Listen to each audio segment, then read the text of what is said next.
চেন্নাইত কাম কৰিবলৈ গৈ বেচামাৰী যুৱকৰ মৃত্যু মৃতদেহ অনাৰ বাবে পৰিয়ালৰ হাতত নাই টকা পইচা নগাঁও জিলাৰ ঢিং থানাৰ অন্তৰ্গত বেচামাৰী শালমাৰা বৰীৰ অতি দৰিদ্ৰ পৰিয়ালৰ দিন হাজিৰা কৰা আব্দুল মজিদৰ পুত্ৰ ৰফিকুল ইছলামে পেটৰ তাৰণাত কৰ্ম বিচাৰি এমাহ পূৰ্বে ওলাই গৈছিল দাক্ষিণাত্যৰ চেন্নাইলৈ কিছুদিন জ্বৰত ভোগাৰ পিছত যোৱা 23 জানুৱাৰী ৰেলেৰে ঘৰলৈ উভতি আহোঁতে 2 মান বজাত চেন্নাইত মৃত্যু হয় বৰ্তমান মৃতদেহ তাতেই পৰি আছে দুখৰ বিষয় যে ৰফিকুল ইছলামৰ মৃতদেহ অনাৰ বাবে পৰিয়ালৰ হাতত নাই টকা পইচা উপায়বিহীন হৈ ৰাইজৰ সহায় ভিক্ষা বিচাৰিছে ৰফিকুল ইছলামৰ পিতৃ আব্দুল মজিদে কোনোবাই যদি এই দিন হাজিৰা কৰা আব্দুল মজিদৰ পুত্ৰ ৰফিকুল ইছলামৰ মৃতদেহ অনাৰ বাবে সহায় কৰে তেন্তে 8638906304 ফোন পে নম্বৰ নাইবা এই কিউআৰ কোডত টকা পইচা দি সহায় কৰিবলৈ পৰিয়ালৰ লোকে কাটৰ আহ্বান জনাইছে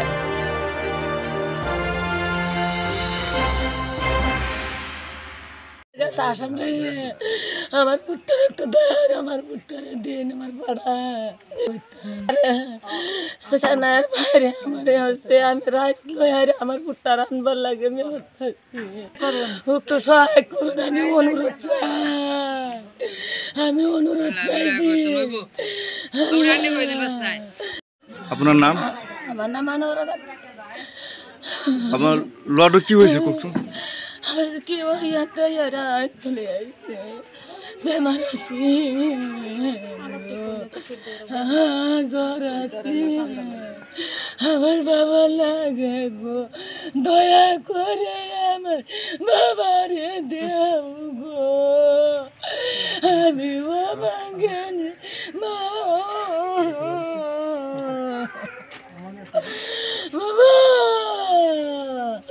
বাবা গো বাবা তুমি আমার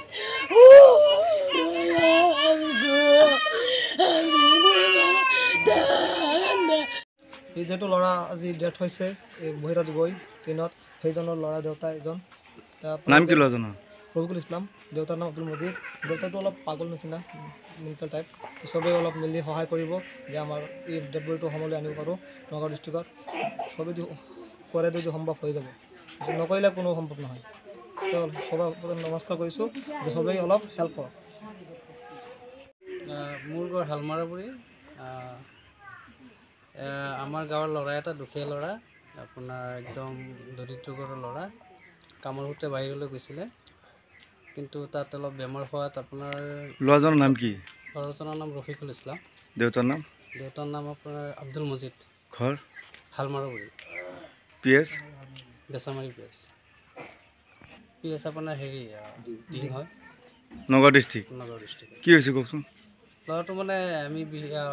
বিদেশলৈ গৈছিলে বহিৰা ৰাজ্যত গৈছিলে চেন্নাইত গৈছিলে কিবা কাম কৰিবলৈ তাৰপিছতে কিবা সৰু সুৰা বেমাৰ হৈছিলে তাৰপিছত আপোনাৰ ভালকৈ চিকিৎসা পোৱা নাই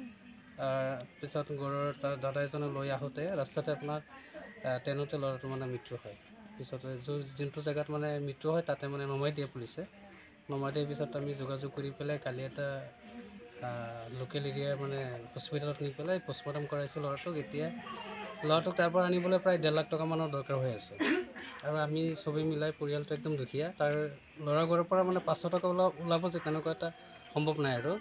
আমি ৰাইজে মিলাই আধাখিনি যোগাৰ কৰিছোঁ এতিয়া আধাখিনি আৰু লাগি আছে গতিকে অসমবাসীক আহ্বান জনাইছোঁ অনুৰোধ জনাইছোঁ যে সকলোৱে যেন অলপ সহায় কৰে আমি যে মৃতদেহটো ঘৰলৈকে আনিব পাৰোঁ